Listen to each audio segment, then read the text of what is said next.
Nobody saw it coming.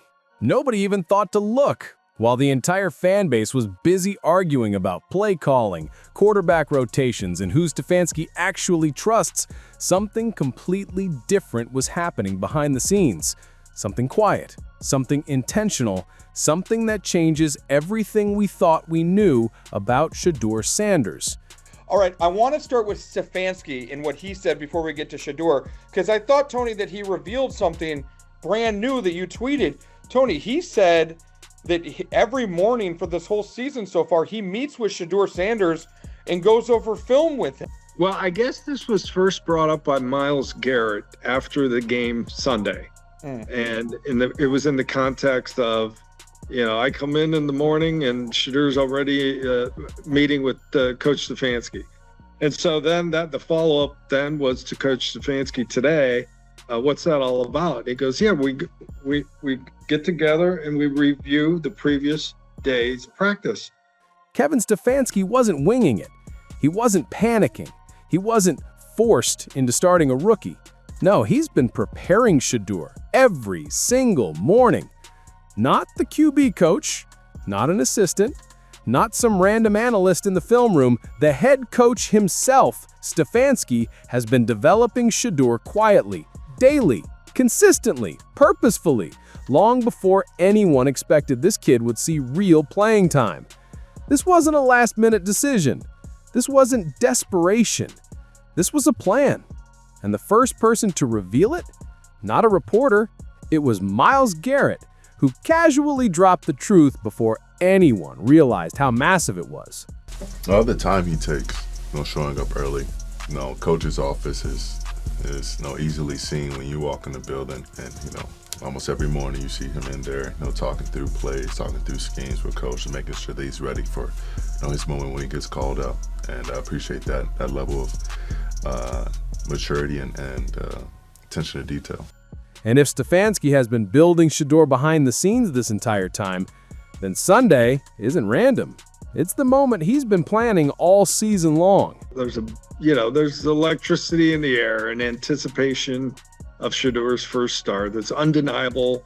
That's what he does. He creates excitement, and you could feel it. There's a certain kind of tension before everything explodes. When everyone acts calm but their hands are shaking, group chats are going crazy, and the NFL world is refreshing social media every few seconds. Right now, Cleveland is in that exact moment. The Browns aren't just starting a rookie quarterback. They're launching a full-blown storyline, a headline, a cultural moment wrapped inside a football game, and everyone knows it. Shedeur Sanders, first NFL start, Vegas, a stadium packed with traveling Browns fans and national media who suddenly found a reason to check in on the team. This isn't just a game. It's a spectacle, the kind the NFL only sees a few times each season, where every throw becomes a talking point, every scramble a viral clip, every mistake a meme, and every touchdown a legacy moment. And the Browns locker room? They feel it too. Some guys more vocal than others, some keeping it quiet. Jerry Jeudy was in a bad mood for some reason. He was very curt with his answers, very uncharacteristic, very quiet and short. And didn't get a chance to ask him why, but could be something totally, going on with him. Is that about the QB change? Something else? Hard to say, but the buzz was already building. If you're Team Shedeur, drop SHEDEUR ROCKS in the comments. If you want the Browns to win, smash that like button.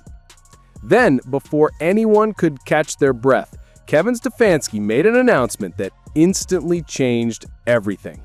Shedeur is going to start at quarterback. Dylan is still in the concussion protocol. He is improving, but obviously we got to put a plan together. Shedeur gets every single first-team rep this week. All of them. No splitting time, no confusion, no mixed singles. Stefanski is going all in with complete confidence. After being named QB1, Shedeur stepped up to the podium and did what he does best. Spoke calmly, confidently, and directly. He said something that hit every football person right in the gut. I feel like I'm the guy, I know I'm the guy, but you just have to be able to see. The game got to speak. This kid isn't built to come off the bench cold. He needs rhythm. He needs flow. He needs to feel the offense in his hands. And Grossi confirmed it with context. Shedeur has never been a backup quarterback. Not in college, not at Colorado, not in high school. I don't think he's ever in his short athletic career have had to go into a game to relieve a starting quarterback. He's a natural-born starter. The guy who takes charge of the huddle, not someone who sneaks into one. Which makes this moment, the first week he's getting real reps, real rhythm, real control, way bigger than just numbers on a stat sheet. Elite quarterbacks don't learn by watching. They learn by playing. And Shedeur himself admitted that preseason speed and real NFL game speed, completely different animals. It's a whole different world, you know? Yeah. And they learned that last Sunday for the first time. It was his first time in the real season, man. The pace is double what it is in the preseason. That honesty is huge. It shows he's not full of it. He gets the challenge. He understands what he's up against, and he's not backing down. Here's where the story gets really interesting. Some rookies walk into their first start apologizing, hoping not to mess up, praying the coach doesn't pull them by halftime. Shedeur, not this guy. I feel like I'm the guy, I know I'm the guy, but, you know, you just have to be able to see. The game got to speak. That's not arrogance. That's in his blood. That's the mentality of a QB who's been in the spotlight since he was a kid. Some players crumble under pressure. Others rise to become exactly what the moment demands. And Shedeur, Grossi said it perfectly. You get the feeling that he's one who rises to the occasion. So let's talk about that first NFL action against Jacksonville. The national media jumped on the mistakes. They always do. People saw incomplete passes, blitz pressure, and stalled drives, but Shedeur saw something different. Yeah. he thinks he got something positive out of it. He even said he felt good about handling the blitz. He actually said, I thought I handled the blitz well. All right. I mean, everybody else was saying he couldn't handle the blitz. And Grossi backed him up, pointing out that final drive, where he moved the chains, avoided pressure, and made smart throws. That actually meant something. He generated a lot of excitement in that stadium, even though they fell short. Great quarterbacks aren't made from perfect first starts. They're built from games where you see flashes, maybe small ones, but undeniable. And then came the quote that deserves to be lit up on the Vegas Strip in neon lights. In Shedeur's exact quote on it, you cannot miss this moment. Like, it's going to be a moment, Tony. Tell me that doesn't sound like a movie trailer. Tell me that doesn't sound like Sunday Night Football promo material. The Browns might have 5 wins, but this matchup feels like prime time. And Vegas is the perfect setting. Not Baltimore, not Pittsburgh, not some pressure cooker environment designed to destroy rookies. Grossi nailed it. Probably the best possible road venue, because there'll be a lot of Browns fans there. This isn't a hostile first start.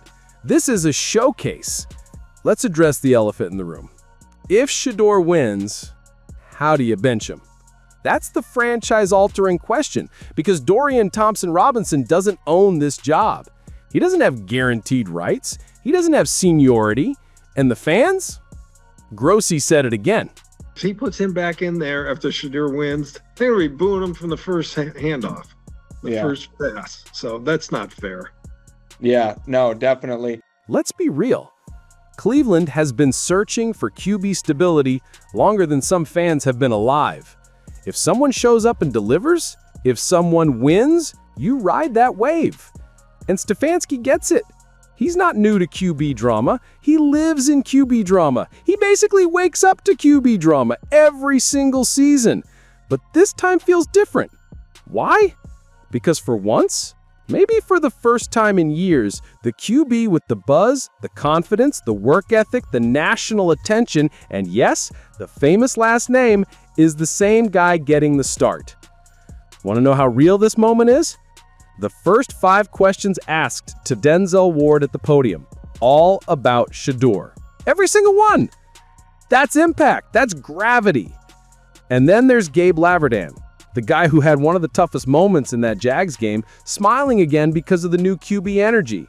He's excited for Shedeur. They all want to see him succeed. Chemistry matters. Locker room energy matters. Belief matters. Shedeur brings belief, not hype. Real belief. Of course, someone asked about Coach Prime. How could they not? Will he be there? Will he walk the sideline? Will the Sanders story become a family affair? Shedeur shut that down immediately. Respectfully, but firmly. And Grossi explained it perfectly. Make this all about the Sanders family. Yeah, I think he was very cognizant of that. My family here is the Cleveland Browns. That's who I'm worried about. That's maturity. That's leadership. That's exactly what this locker room needs. And let's be honest, Deion probably shows up anyway. But the story belongs to Shedeur now, not just the last name. Here's the wildest part.